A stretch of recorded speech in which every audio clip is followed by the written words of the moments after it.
Bismillahirrahmanirrahim. Alhamdulillahirabbil alamin. Lahul hamdu wa lahul fadlu wa lahun ni'matu wa lahus sana'ul hasan. Ashhadu an la ilaha illallah wahdahu la syarika lah. Wa ashhadu anna sayyidana Muhammadan abduhu wa rasuluh. Allahumma shalli ala sayyidina Muhammadin tibbil qulubi wa dawaiha wa afiyatil abdani wa shifaiha wa nuril absari wa dhiyaiha wa qutil arwahi wa ghizaiha wa ala alihi wa sahbihi wa barik wa sallim wa ba'du. Para asatir, para tuan guru, para hadir yang saya muliakan dan saya hormati, jajaran pengurus DKM Masjid Baitul Hamdi, Bapak Syamsul Yadi, yang juga saya hormati, Bapak Ketua RT RW 0901, dan para jemaah kaum muslimin dan muslimat yang hadir pada malam ini yang berbahagia, yang saya banggakan dan saya cintai. Alhamdulillah, bersyukur kepada Allah Subhanahu wa Ta'ala, pada malam ini kita bisa berkumpul bersilaturahmi di tempat yang penuh berkah ini. Amin Allahumma amin. Insyaallah pertemuan ini menjadi pertanda besok kita berkumpul di akhirat bersama baginda Rasulullah Shallallahu Alaihi Wasallam. Amin Allahumma amin. Saudara-saudara yang dimuliakan oleh Allah, yang ingin saya sampaikan pada malam ini berkaitan dengan pentingnya bermadhab. Ada sebuah hadis yang menjelaskan bagaimana cara seorang mukmin dapat menjaga hatinya agar tidak tergelincir, tidak terpeleset dan tidak tersesat. Karena sekarang ini banyak orang tergelincir, orang terpeleset, orang tersesat itu banyak. Mengapa? Pada awalnya itu berangkat dari hati. Hatinya tergelincir, akhirnya sikapnya, perbuatannya, omongannya, ucapannya tergelincir. Kalau hatinya lurus, insya Allah semuanya lurus di hati. Dalam sebuah hadis riwayat Imam Ibnu Majah dari Abu Dzar Al-Ghifari radhiyallahu anhu, Rasulullah SAW bersabda, "Thalathun la yaghillu 'alaihinna qalbul 'abdil mu'min." Ada tiga perkara di mana tidak akan tergelincir di atasnya, tidak akan terpeleset, tidak akan menyimpang, tidak akan tersesat hati seorang mukmin. Kalau tiga perkara ini dijalankan, maka hati seorang mukmin tidak akan tergelincir, tidak akan terpeleset. Apa? Yang pertama, ikhlasul amali lillah. Ikhlas dalam beramal karena Allah. Orang kalau ikhlas di dalam beramal karena Allah, insya Allah hatinya dijaga oleh Allah. Dan itu amal apa saja, apakah menjadi orang biasa, menjadi orang luar biasa, menjadi murid, menjadi ustadz, menjadi anggota, menjadi pengurus. Kalau ikhlas di dalam beramal karena Allah, hatinya dijaga oleh Allah, tidak akan tergelincir. Tapi kalau tidak ikhlas, ada kepentingan. Apakah kepentingan bisnis, kepentingan ekonomi, apalagi kepentingan politik, itu tidak ikhlas, maka tergelincir. Ini pentingnya ikhlas di dalam beramal. Karenanya kita ini perlu dalam apa saja yang kita lakukan perlu evaluasi. Apakah kita ini ikhlas apa enggak? Tapi harus beramal. Orang ini seandainya ketahuan amalnya tidak ikhlas, enggak boleh berhenti beramal. Tetap beramal dan berusaha ikhlas. Misalnya ada orang rajin ke masjid.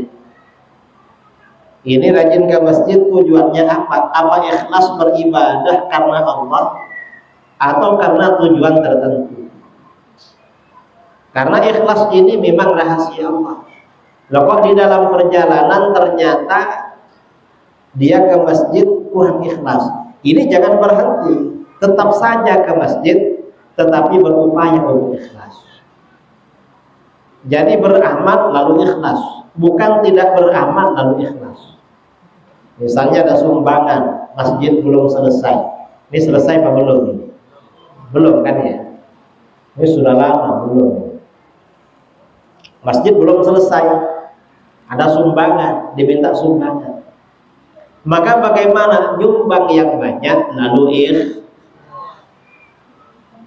jadi bukan seikhlasnya. Berapa seikhlasnya? Sebanyak-banyaknya sumbangan, sebanyak-banyaknya lalu kalau seikhlasnya nanti nyumbangnya 2.000, 5.000. Padahal 2.000 itu kadang bayar parkir dimarahi sama tukang parkir. Dan kalau hilang 2.000 hilang itu tidak susah. Itu ikhlas.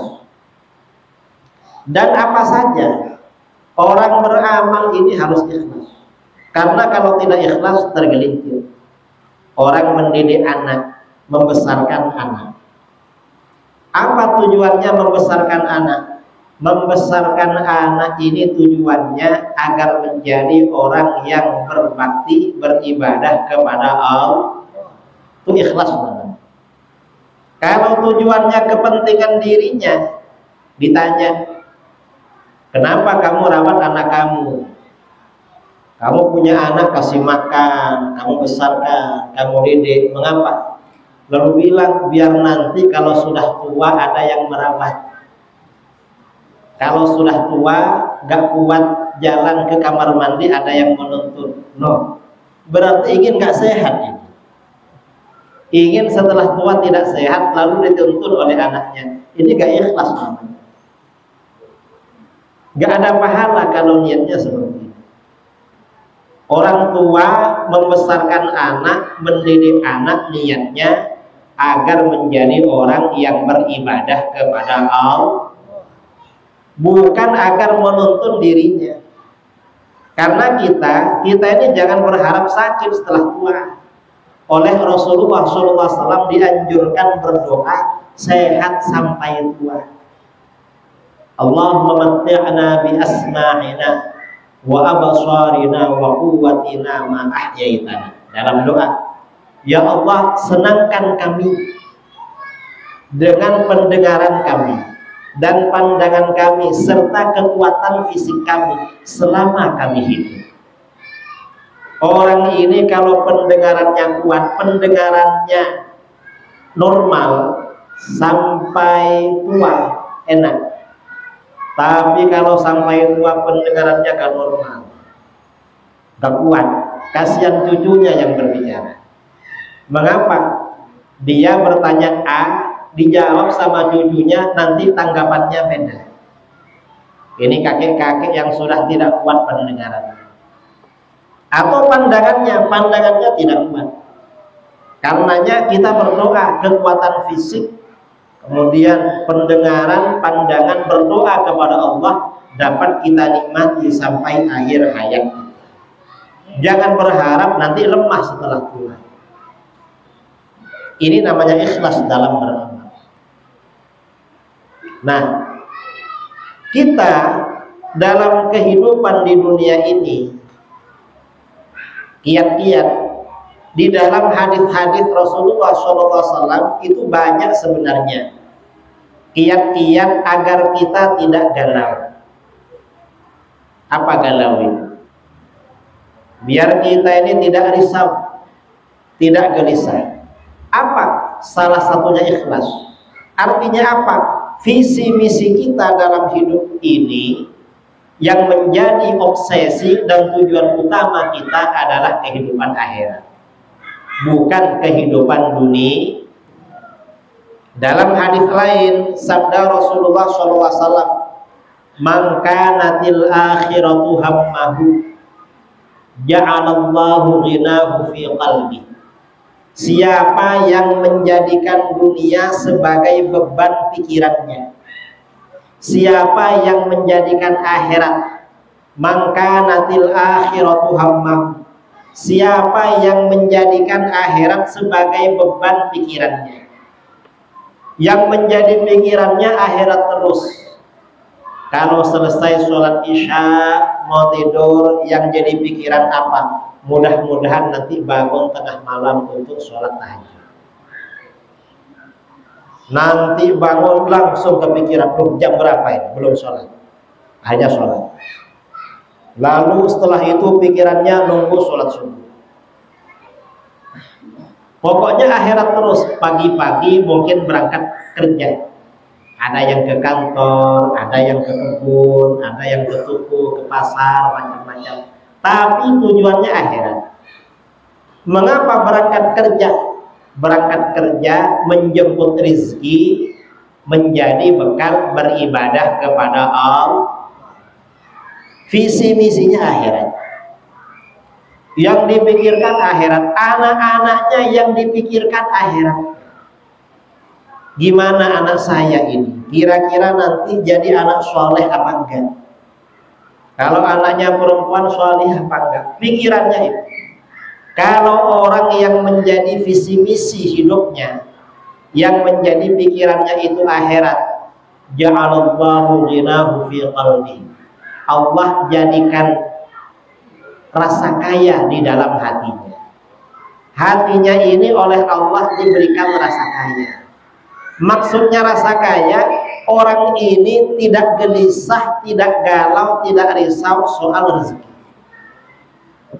Mengapa? Karena visi misi hidupnya yang menjadi obsesinya, yang menjadi beban pikiran utamanya adalah kehidupan akhir. Dan rata-rata orang begitu, orang yang ikhlas itu gak takut biasanya, santai. Walaupun uangnya tinggal sedikit, pasrah pada Allah, besok datang lagi, nanti waktunya datang, santai. Ini orang yang pikirannya akhirat terus. Nah, kita ini perlu evaluasi. Kira-kira yang menjadi beban pikiran kita itu dunia apa enggak? Kalau yang menjadi pikiran kita, yang menyebabkan kita galau ini soal dunia, berarti pikiran akhiratnya kurang atau enggak sama sekali. Kalau yang menjadi beban pikirannya soal dunia, berarti pikiran akhiratnya kurang. Kemudian yang kedua, orang yang menjadikan akhirat sebagai beban pikirannya, wa jama'alahu syamlahu, Allah kumpulkan baginya orang-orang yang ikhlas, orang-orang yang pikirannya akhirat, orang-orang yang pikirannya ibadah. Ini biasanya gampang akrab dengan orang lain, dan orang mudah senang sama dia. Mengapa? Pada siapapun dia gak ada kepentingannya akhirat. Walaupun mendekat sama tetangga, tetangganya senang. Ini baik, ini gak ada kepentingan, karena pikirannya akhirat terus. Akhirnya orang senang. Karenanya orang-orang ahli ilmu, orang-orang ahli agama yang visi misinya agama itu gampang rukun. Kalau ketemu canda terus. Mengapa? Ya memang karena ini oleh Allah di pikirannya oleh Allah dijadikan akrab. Karena visi misinya akhirat.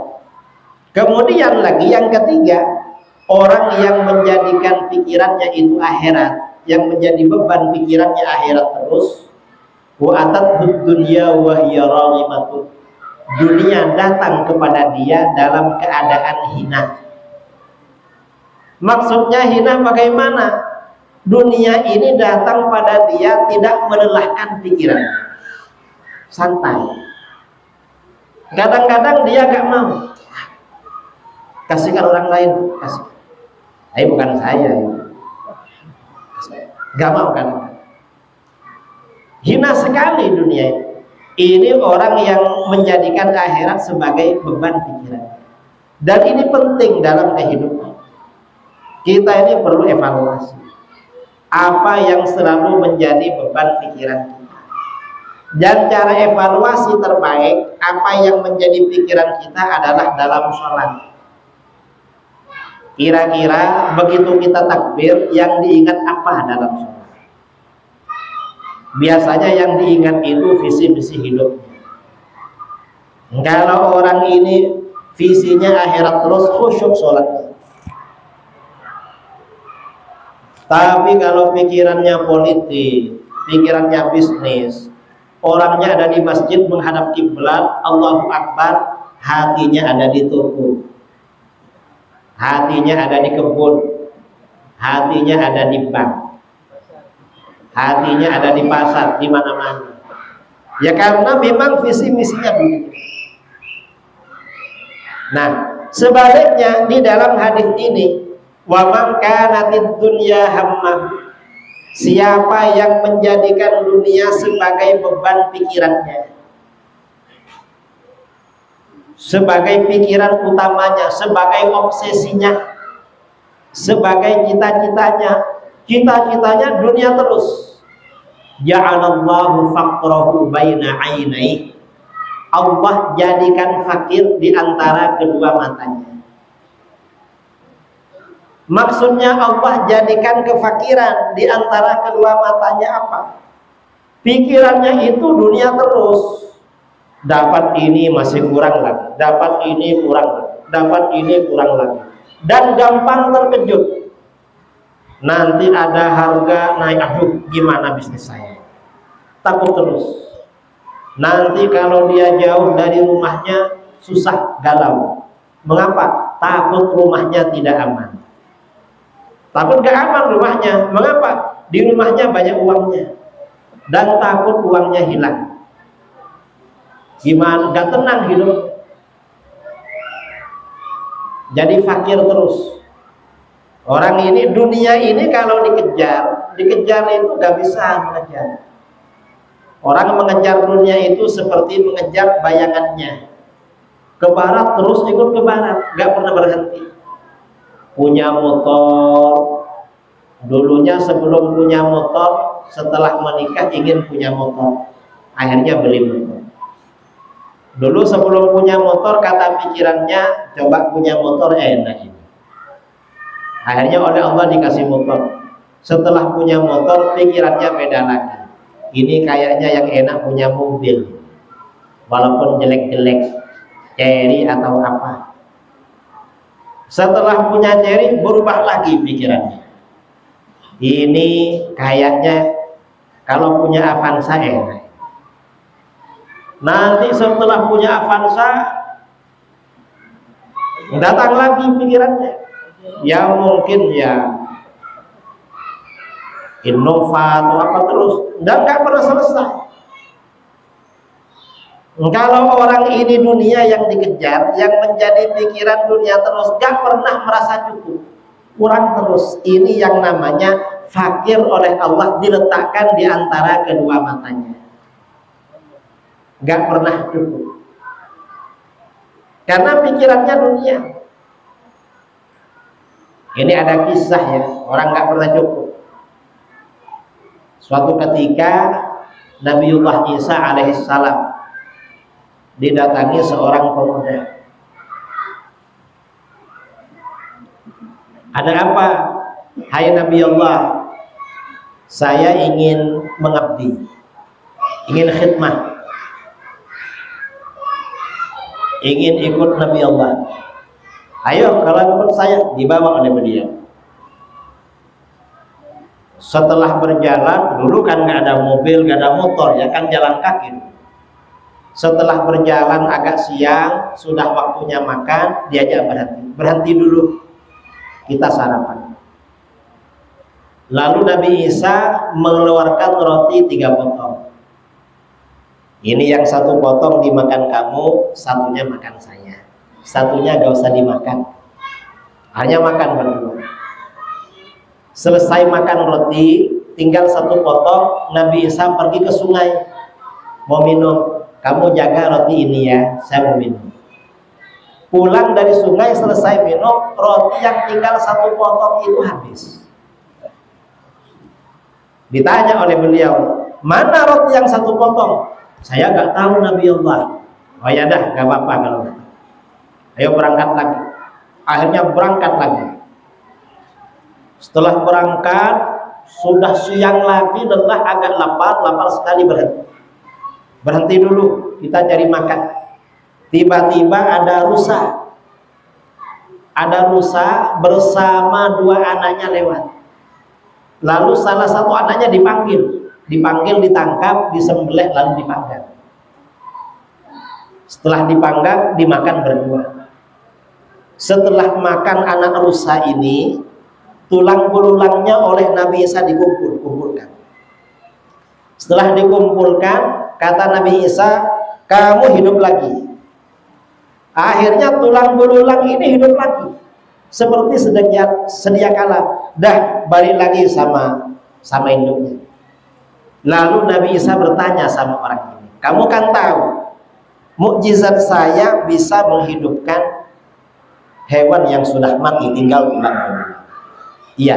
Nah, dengan mukjizat tadi, saya berarti kan benar-benar Nabi. Iya Nabi Allah. Saya mau tanya, siapa yang makan roti yang tinggal 1 tadi? Apa kata dia?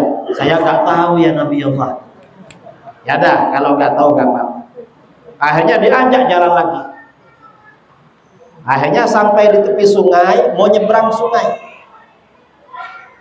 Kamu pegang tangan saya, biar kamu nggak tenggelam di sini. Karena berpegangan dengan tangan Nabi Isa, orang ini dan Nabi Isa dan orang ini dapat berjalan di atas air.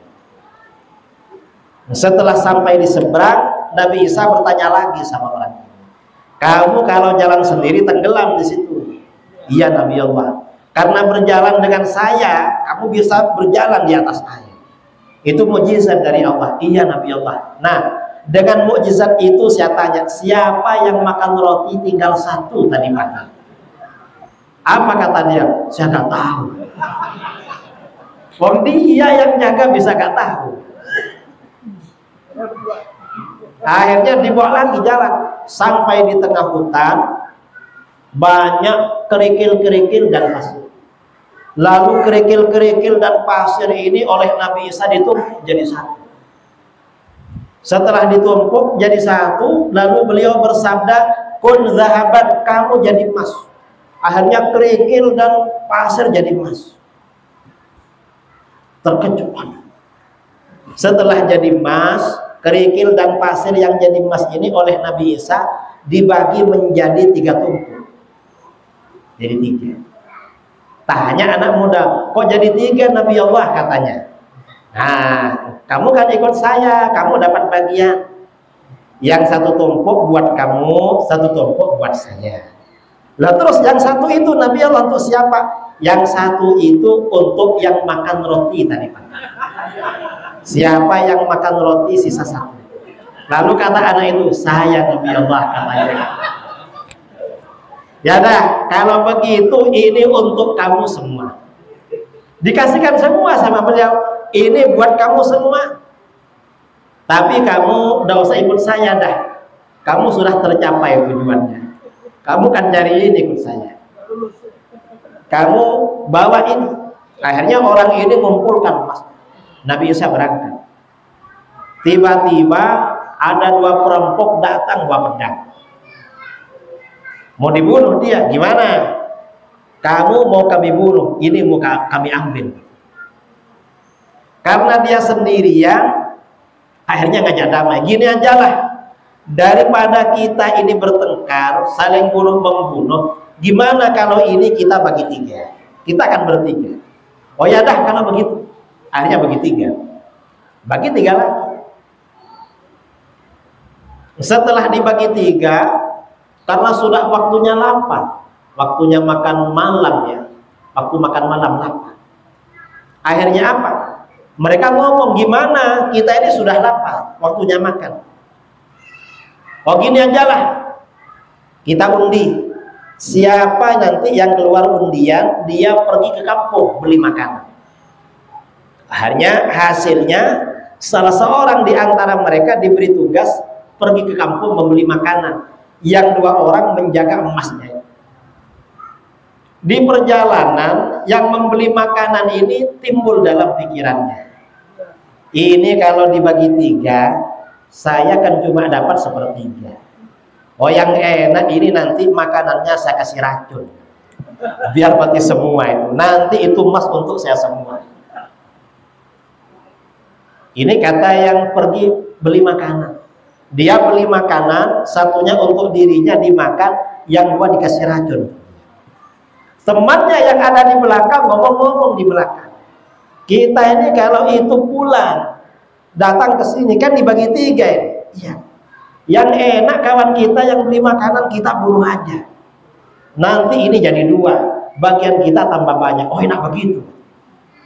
Begitu kawannya yang membeli nasi ini datang, beli makanan datang, langsung dipedang.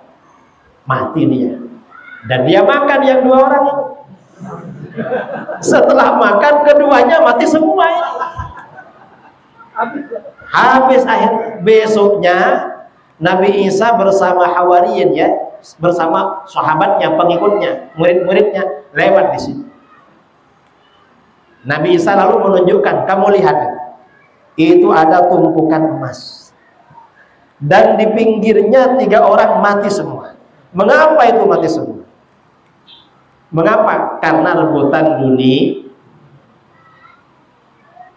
Nah, makanya di dalam hadis tadi, orang yang menjadikan visi misinya itu cuma dunia, kefakiran, oleh Allah diletakkan di antara kedua matanya. Sudah dapat emas 1 tumpuk, kurang lagi. Minta 2 tumpuk, akhirnya kawannya dibunuh. Kemudian di dalam hadis itu, orang yang menjadikan visi misinya itu kepentingan dunia, wa farraqa lahu syamlahu, Allah cerai-beraikan orang-orangnya. Orang yang pikirannya materi, orang yang pikirannya itu kepentingan dunia, orang yang pikirannya itu kekayaan, ya pokoknya apapun dunia, biasanya gampang pecah, gampang bermusuhan dengan orang. Nanti kalau ada tetangganya buka warung juga, marah dia. Ini menyaingi saya ini. Sudah tahu saya buka warung, buka juga. Nah, memangnya gak boleh kalau ada orang buka warung, tetangganya gak boleh buka lagi. Gampang marah sama orang. Semua orang dianggap saingan. Coba saudara perhatikan orang-orang politik. Mana ada koalisi bertahan lama? Gak ada. Dulu didukung-dukung sampai mati yang dukung. Gak peduli yang didukung. Ya dunia ya seperti itu. Karenanya kita ini ya, pokoknya kalau urusan dunia jangan terlalu fanatik. Mengapa? Kita ini fanatik, punya urusan akhir. Kalau bukan akhirat jangan, ditinggal kita ini. Gampang pecah. Koalisi partai politik gak ada yang bertahan lama. Dulu lawan politik, sekarang kawan. Sekarang kawan, nanti lawan lagi. Terus begitu. Karena orang kalau visi misinya dunia seperti itu, gampang bertengkar, gampang musuhan, sama saudaranya bertengkar. Mengapa? Rebutan warisan, kadang rebutan pengaruh kalau orang tuanya masih hidup. Karena pikirannya dunia terus. Tapi kalau orang ini ikhlas, pikirannya akhirat, gampang merukun dengan orang. Kemudian orang yang pikirannya dunia terus, dalam hadis itu, walam ya'tihi minad dunya illa ma qaddaralah. Dan dunia yang datang pada dia hanya yang ditakdirkan oleh Allah. Yang tak ditakdirkan gak datang pada dia. Gak datang. Yang ditakdirkan yang datang. Ini dunia. Nah, ini artinya apa? Hadis ini motivasi pada kita.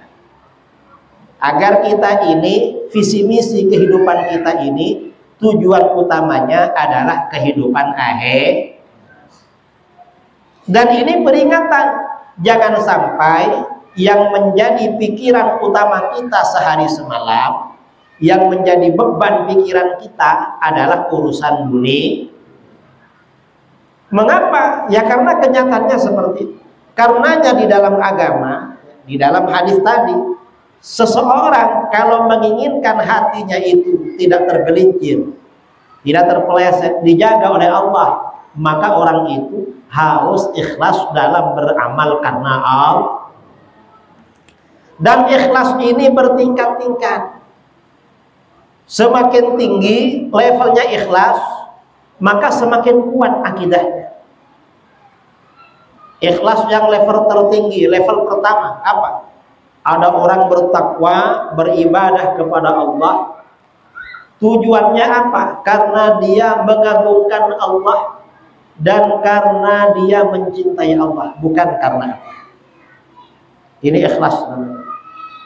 Orang ini beribadah, bertakwa bukan karena ingin masuk surga, bukan karena takut neraka, tetapi karena merasa Allah ini berhak untuk disembah. Kita harus beribadah pada Allah. Ini ikhlas paling tinggi. Ini ikhlasnya orang-orang besar ya, seperti Rabi'ah al-Adawiyah, ulama-ulama salaf. Ini bukan kita yang ikhlas. Ini ikhlas paling kuat. Artinya apa? Seandainya Allah tidak menciptakan surga dan neraka, orang ini beribadah, bertakwa. Ini level paling tinggi. Ada level di bawahnya. Apa yang di bawahnya? Ada orang beribadah, bertakwa, bersedekah, beramal baik. Tujuannya apa? Ingin masuk surga dan takut neraka. Ini kata para ulama sufi disebut dengan ikhlasul tujjar. Ikhlasnya para pedagang. Saudara pergi ke warung, beli barang ini. Berapa harganya? 5.000. Nah, yang jualan ikhlas ngasih ini. Mengapa? Karena dapat uang. Yang menyerahkan uang ikhlas karena dapat coba gak dikasih, gak mau ngasih dia. Ini ikhlas level 2. Nah, ikhlas kita ini apa yang kedua apa enggak? Sepertinya belum kedua. Di bawahnya lagi. Apa di bawahnya lagi? Ada orang beribadah, bertakwa, rajin bersedekah, rajin beramal sunnah. Tujuannya apa? Agar hidupnya di dunia sejahtera. Dia ikhlas kepada Allah, cuma harapannya di dunia agar sejahtera. Mengapa? Karena ada ayat Al-Quran. Wa may yattaqillaha yaj'al lahu makhraja wa yarzuqhu min haitsu la yahtasib. Barang siapa yang bertakwa kepada Allah, bertakwa itu artinya melaksanakan semua perintah Allah, menjauhi larangan-larangan Allah, maka Allah menjadikan jalan keluar baginya dari setiap kesulitan. Setiap ada kesulitan, ada jalan keluar, dan Allah akan memberinya rizki pada dia dari jalan yang tak disangka-sangka. Akhirnya orang ini rajin ibadah. Mengapa? Ingin hidupnya di dunia sejahtera. Ini namanya ikhlas paling rendah. Ini paling lemah ini. Level 3. Nah, kita ini walaupun ikhlas kayaknya ini. Rajin berjamaah, rajin ini. Mengapa? Karena tahu, wah itu gak sholat itu gini, makanya hidupnya sengsara di dunia. Dia gak mikir besok di akhirat. Akhirat apa kata besok? Yang penting di dunia enak. Ini pikiran masyarakat sekarang banyak seperti itu. Dan ini ikhlas yang level 3 ini berpotensi untuk tergelincir. Potensinya kuat untuk goyah. Misalnya ya, saudara punya hutang 10 juta. Dihitung-hitung, dikalkulasi dengan gaji bulanan, ini sampai sekian tahun gak kira lunas. Kebutuhan sebulan sekian, pengeluaran sekian, gaji sekian. Akhirnya apa? Datang pada Pak Ustadz. Pak Ustadz, saya mau curhat. Saya ini punya hutang. Terus berapa? 10 juta. Kamu ingin apa? Apa Pak Ustadz amalannya biar saya cepat lunas hutang? Akhirnya apa? Kata Ustadz, kamu bisa baca Quran? Bisa Pak Ustadz. Saya dulu juara TPQ di Masjid Baitul Hamdi, juara baca Quran. Nah, kamu kalau malam baca surat Waqiah 11 kali. Jam berapa Ustadz? Terserah. Habis Isya gak apa-apa, tengah malam lebih bagus. Akhirnya orang ini setiap turun dari masjid gak keluar rumah, baca Waqiah. Dapat 3 malam kawannya datang. Apa? Jalan-jalan. Kemana? Ngopi-ngopi. Wah, saya gak bisa, saya minta maaf gak bisa. Saya dalam beberapa hari ini minta maaf gak bisa nemani kamu ngopi-ngopi. Mengapa? Saya ini punya rutinan tiap malam baca ini. Loh, kenapa baca itu? Saya ini punya hutang. Kata Pak Ustadz, kalau saya tiap malam baca ini, hutang saya bisa lunas. Berapa hutang kamu? 10 juta. Dah, gini aja. Kalau cuma 10 juta, kamu saya kasih. Yang penting kamu temani saya ngopi-ngopi malam. Kira-kira orang ini baca Quran apa ikut temannya kira? Kira-kira kalau kita kira-kira ngaji apa ikut kawan ngopi-ngopi? Pasti ikut kawannya. Mengapa? Dia mikir ini Tuhan mau ngasih ini kapan, nggak jelas. Ini bayarnya cash. Jadi pilih yang cash. Ya memang Tuhan maha penerima doa dikabulkan, tapi kapan mau ngasih gak jelas. Nah, ini bahaya seperti ini. Gampang tergelincir. Saya ini pernah ya, tahun 2013 saya pulang dari Jambi, Jakarta, Surabaya. Sampai Surabaya saya masih ke Gresik ngisi pengajian. Habis itu saya pulang naik bus dari Surabaya. Sampai di bus, cari bangku-bangku yang kosong, gak taunya ada bangku kursi kosong, sebelahnya laki-laki duduk. Saya duduk di situ. Lalu orang itu nyapa sama saya, Bang, apa? Boleh kenalan enggak? Oh boleh. Kan dulu belum masuk YouTube, ya sudah masuk lah, cuma kan orang belum punya HP kan. Orang nggak kenal. Siapa namanya Bang? Nama saya Idrus. Kamu? Nama saya ini. Kamu orang mana? Saya orang Jember. Kamu orang mana? Saya orang Madura, cuma kawin dan tinggal di Banyuwangi. Abang dari mana? Saya dari Gresik. Saya bilang dari Gresik. Ada acara apa Bang? Ini mau jawab, saya ini Ustadz, pengajian di mana-mana, kan gak enak ya begitu. Akhirnya saya bilang, ya gak ada lah, jalan-jalan silaturahmi rumah kawan. Oh, kamu dari mana? Saya dari sana. Ada satu daerah di Kediri, tempatnya aliran sesat, namanya Kedunglo. Saya dari sana. Loh, ngapain ke sana? Saya sowan sama tuan guru. Loh, kamu ikut aliran itu? Iya. Wah itu aliran sesat. Kamu kok ikut itu kamu? Kamu ini orang Madura. Kiai Madura gak suka sama itu. Kalau guru-guru kamu tahu kamu ikut aliran itu, kamu ditempeleng karena Kiai Madura ini keras. Akhirnya dia bicara lain. Dah bang, gak usah bicara itu.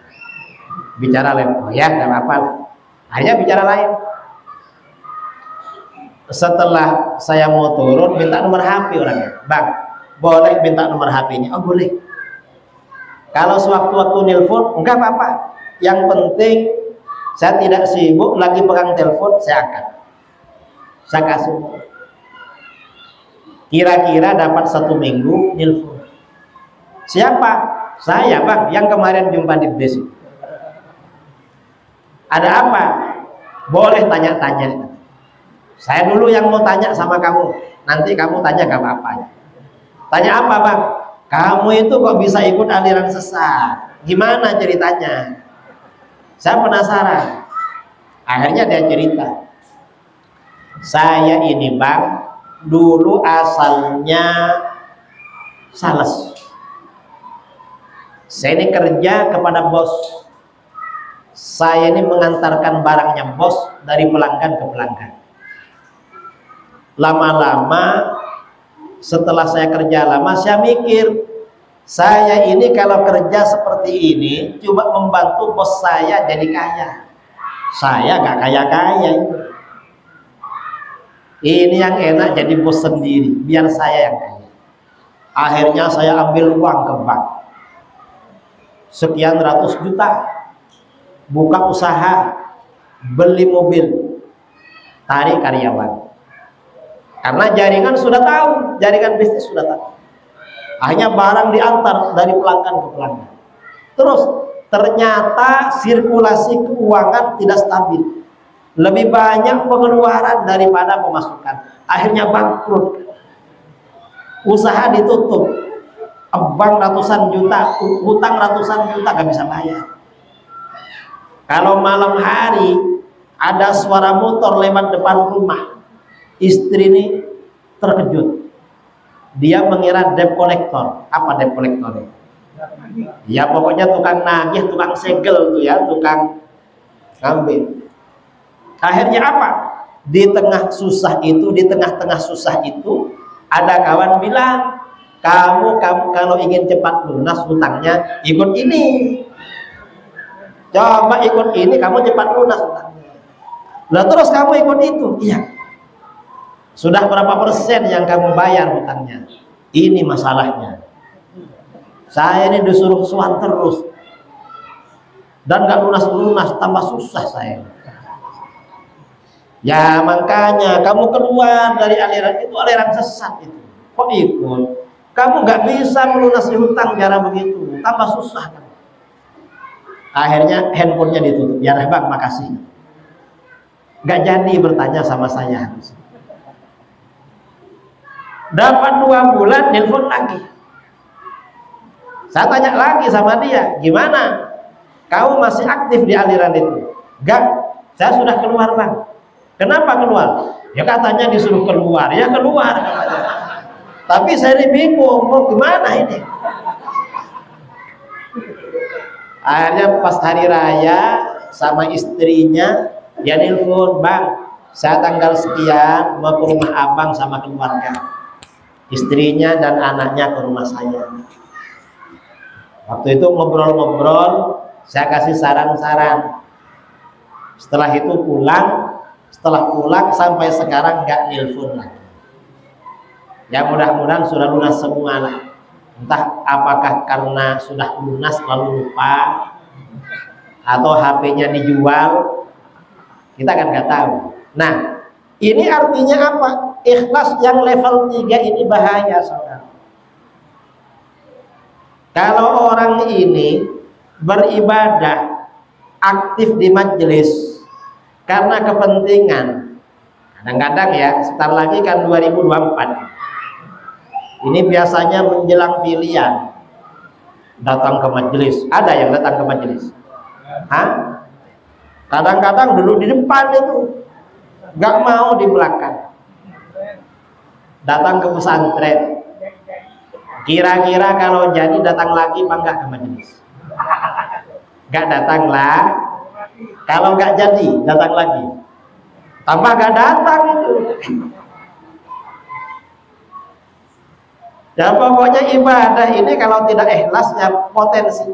Atau ikhlas tapi kepentingannya dunia. Ini gampang dulu. Ini ibadah.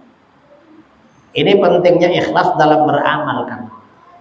Karenanya apapun yang kita lakukan itu harus ikhlas. Bukan karena apa. Dan kita dalam kehidupan sehari-hari ini perlu mengevaluasi diri. Agar amal kita, apapun yang kita lakukan, diniatkan semata-mata karena Allah.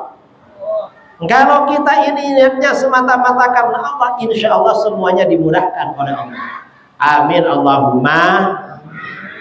Ini yang pertama. Yang kedua, agar hati kita ini tidak tergelincir. Yang kedua, wan nasihah liwaliyil amri. Berbuat baik dan bermaksud baik kepada pemimpin. Jadi kita ini gak boleh ada niatan tidak baik atau tujuan tidak baik kepada pemimpin. Pemimpin ini siapa? Kalau di dalam agama, para ulama.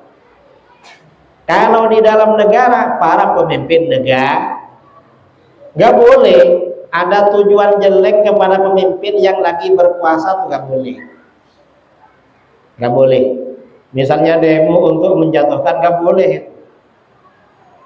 Kalau amar ma'ruf nahi mungkar gak apa-apa. Tapi kalau tujuannya menjatuhkan gak boleh. Nanti waktunya ada pilihan. Itu bukan manhajnya Ahlus Sunnah. Karenanya kemarin ini kan viral ya, isu-isu khilafatul muslimin. Di Lampung khalifahnya ditangkap. Ternyata yang baiat cuma 2 orang. Khalifahnya dibaiat 2 orang. Gak boleh itu ikut-ikutan khilafah. Mengapa? Khilafah sekarang ini memang double-double. Khilafah tunggal gak ada memang sekarang. Tiap daerah punya khalifah sendiri-sendiri. Kita ini sekarang kebetulan khalifahnya Pak Jokowi. Yang beliau yang diangkat oleh Allah jadi presiden. Yang pilihan sampean gak jadi. Gak dipilih oleh Allah. Tapi jadi menteri, ya apa-apa lah. Akhirnya kan jadi juga itu. Pilihannya orang Riau itu. Kalau orang Sumatera rata-rata kan pilih menteri pertahanan. Tak apa-apa daripada gak jadi. Gak boleh bermaksud jelek, itu gak boleh pada pemimpin. Mengapa? Orang yang punya tujuan jelek kepada pemimpin ini bahaya. Bahayanya apa?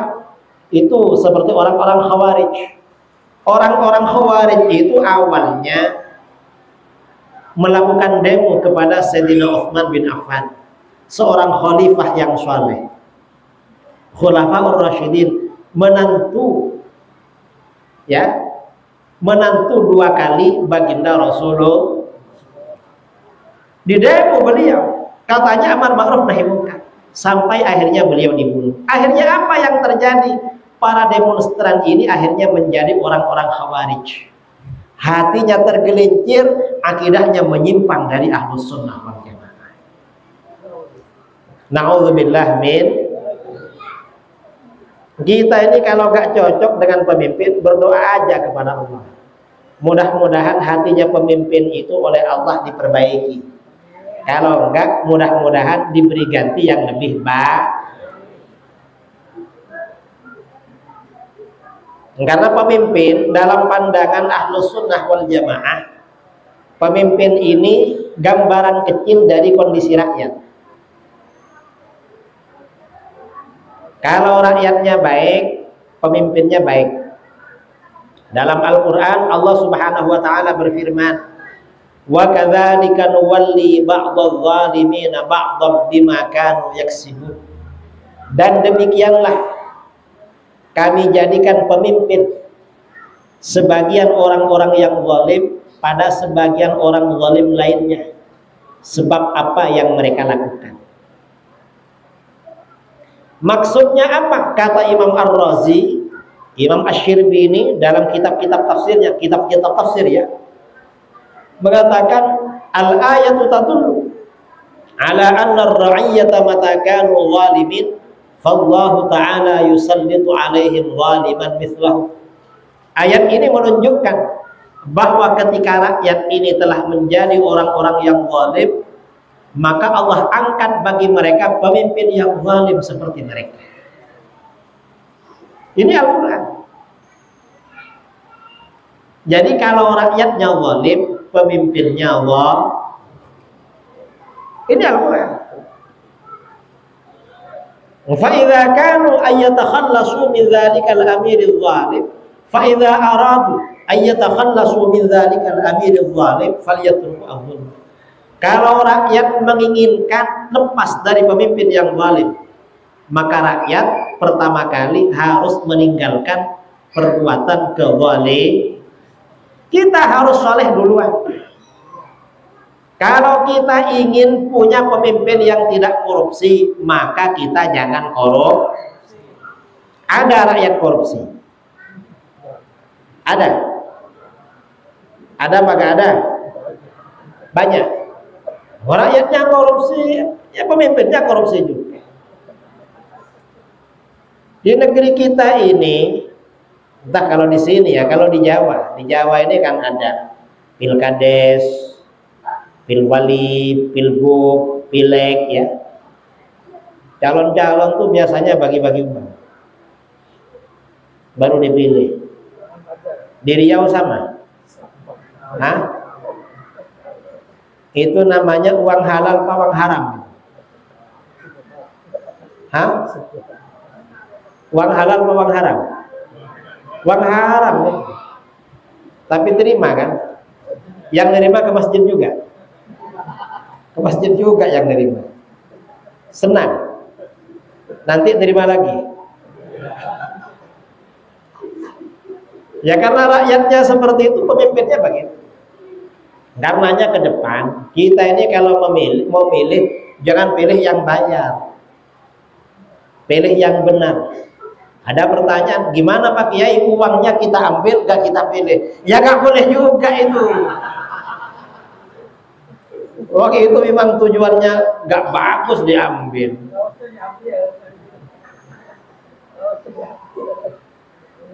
Sama-sama gak boleh. Katanya biar kapok katanya. Bukan biar kapok. Ya kamu suka sama uangnya sebenarnya. Nah, ini artinya apa? Ya, kita ini memang harus bermaksud baik, berbuat baik pada pemimpin. Ini yang pertama. Yang kedua, di dalam agama pemimpin ini para ulama. Kita ini harus bermaksud baik dan berbuat baik pada ulama. Maksudnya bagaimana? Harus mengagungkan ulama. Ya ulama-ulama dulu itu. Kalau saya ini ya hanya pengikut ulama. Ulama dulu. Dan gak boleh menjatuhkan ulama dulu. Al-Wahabi itu menjatuhkan ulama. Gak boleh. Dosa besar. Ketika disampaikan fatwanya Imam Syafi'i, Imam Nawawi, apa kata Wahabi? Imam Syafi'i itu manusia, bukan nabi. Ya memang bukan nabi. Siapa yang bilang nabi? Kan gak ada yang bilang nabi. Iya, bisa benar, bisa salah. Ya kalau Imam Syafi'i yang seperti itu bisa benar, bisa salah, berarti kamu salah semua. Masa yang Imam Syafi'i bisa benar, bisa salah, kamu malah pasti benar? Kan tanpa gak masuk akal itu. Wahabi ini menjatuhkan ulama besar, lalu mengangkat dirinya, padahal dirinya bukan ulama, walaupun ulama kecil bukan. Kita ini sama ulama harus takzim.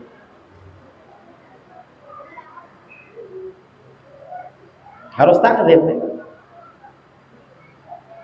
Ada sebagian guru saya ini, ada sebagian guru ya sudah wafat, pernah ngobrol dengan kawannya, lalu berbicara tentang Imam Ibnu Malik, ahli ilmu nahwu. Akhirnya beliau ini ikut pendapat lain, gak ikut pendapatnya Imam Ibnu Malik, berdialog dengan kawannya. Suatu saat beliau ini tergelincir, terpeleset bicaranya. Beliau bilang apa? Ibnu Malik ini manusia biasa, bukan nabi. Memang betul, cuma kan bukan konteksnya. Malam itu atau beberapa malam, beliau ini berjumpa pulang dari Masjidil Haram. Di tengah jalan jumpa dengan Imam Ibnu Malik. Ibnu Malik berkata pada beliau, kamu bilang apa kamu? Awas kamu saya tuntut di hadapan Allah besok. Akhirnya guru saya ini bangun. Sejak itu kalau ingat Imam Ibnu Malik nangis sampai wafat.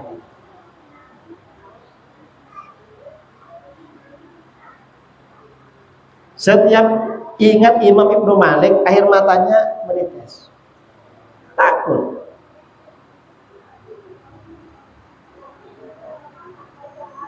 Ini kalau ulama-ulama yang beneran ya, ulama-ulama yang soleh, salah sedikit diingatkan. Kalau orang-orang nakal banyak salahnya, gak ada yang ingatkan. Karenanya kita ini kepada ulama harus takzim. Gak boleh sembarang. Karena kita bukan ulama. Dan di dalam ilmu agama kita wajib taklid pada ulama. Gak boleh ijtihad sendiri, gak boleh. Makanya di dalam ilmu agama kita harus bermadhab. Gak boleh gak bermadhab. Yang gak bermadhab ini aliran sesat. Banyak ya di Riau ini, di Riau, Sumbar, Jambi, ini kan pusatnya Wahabi, 3 provinsi di Indonesia. Itu kalau disampaikan satu ulama ngijek-ngijek, bilangnya apa? Ikut Al-Quran dan Sunnah. Dikiranya ulama dulu gak ngerti Quran dan Sunnah, hafalnya ratusan ribu ulama dulu. Dia hafal paling cuma 3 hadis. Salah satunya hadis kullu bid'atin, hadisnya cuma kullu bid'atin dhalalah. Sudah merasa hebat.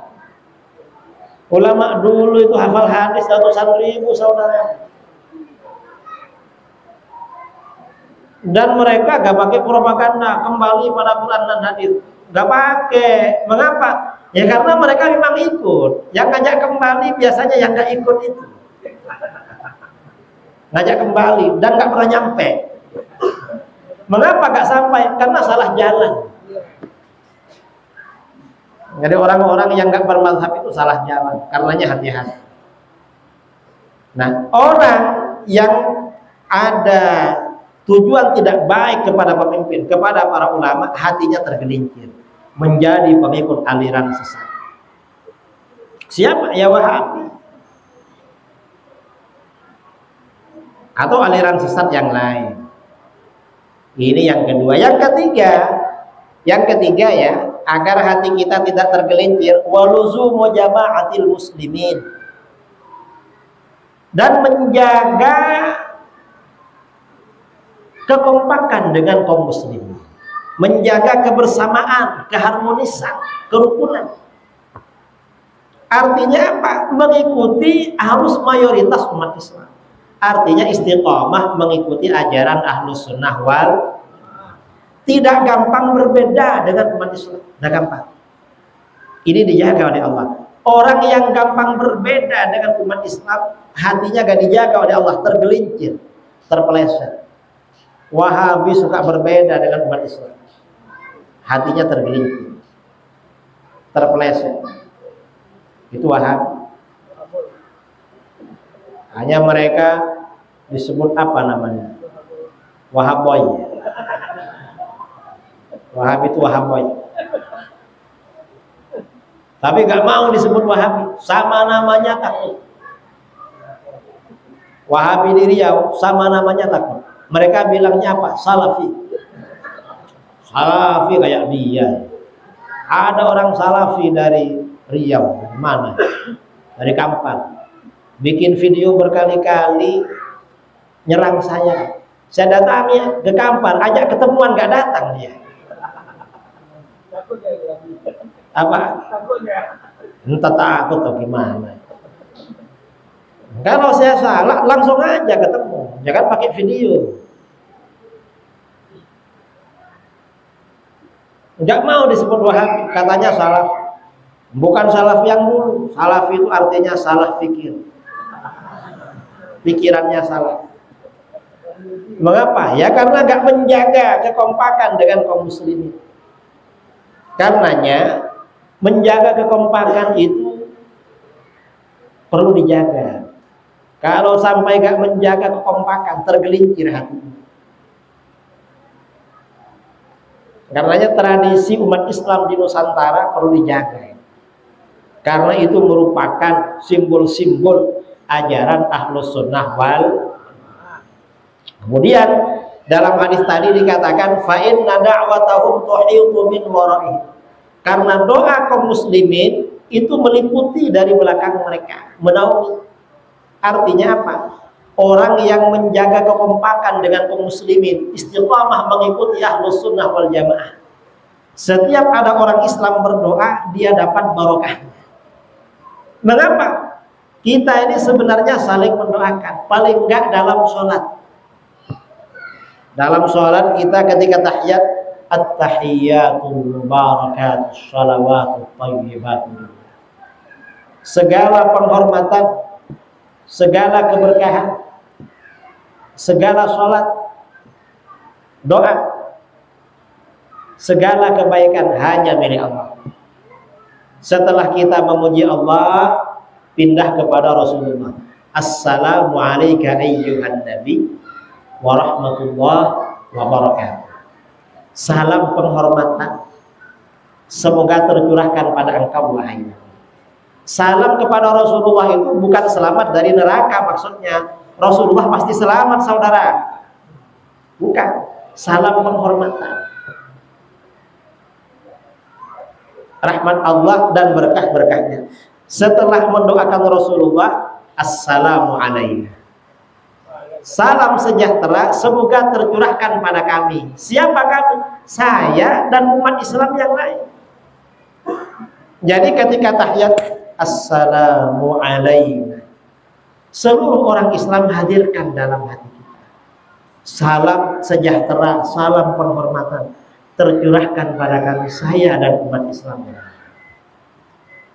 Kemudian ada umat Islam yang baik-baik mendapat doa khusus. Wa ala ibadillahis, dan pada hamba-hamba Allah yang soleh. Orang soleh ini doanya dapat 2 kali. Ketika alaina dia dapat, kemudian wa ala ibadillahis. Dan kalau datang ke majelis orang soleh dapat 2 kali berkatnya. Yang soleh-soleh. Nah ini artinya apa? Kita ini setiap sholat saling mendoakan. Kita ini dapat barokah doanya saudara-saudara kita masuk surga walaupun nakal. Tapi syaratnya harus ikut Ahlus Sunnah wal. Tidak gampang menimbulkan fitnah, selalu menjaga kekompakan dengan umat Islam. Insya Allah kita dapat barokah dari doa saudara-saudara kita umat Islam. Karenanya kita jangan benci sama umat Islam, terutama yang soleh-soleh. Mengapa? Dia sholat mendoakan kita. Kita didoain juga sama dia. Itu orang soleh. Ini dalam sholat, belum lagi di luar sholat. Kadang Rabbana ighfir lana dzunubana wa liwalidina wa masyayikhina wa li jami'il muslimin. Didoakan semua orang soleh. Nah, Orang yang menjaga kekompakan, kebersamaan dengan kaum muslimin akan mendapat naungan keberkahan doa umat Islam. Nah, ini beberapa hal, tiga hal yang disampaikan di dalam hadis Rasulullah SAW. Kalau kita amalkan, insya Allah hati kita dijaga oleh Allah, tidak tergelincir dan tidak terpelek. Mudah-mudahan Allah menjaga hati kita. Amin Allahumma. Kita semuanya, saudara-saudara kita dan warga di lingkungan kita semuanya istiqamah di dalam ahlus sunnah wal. Saya kira ini yang perlu saya sampaikan ya dalam tema pentingnya berbagi.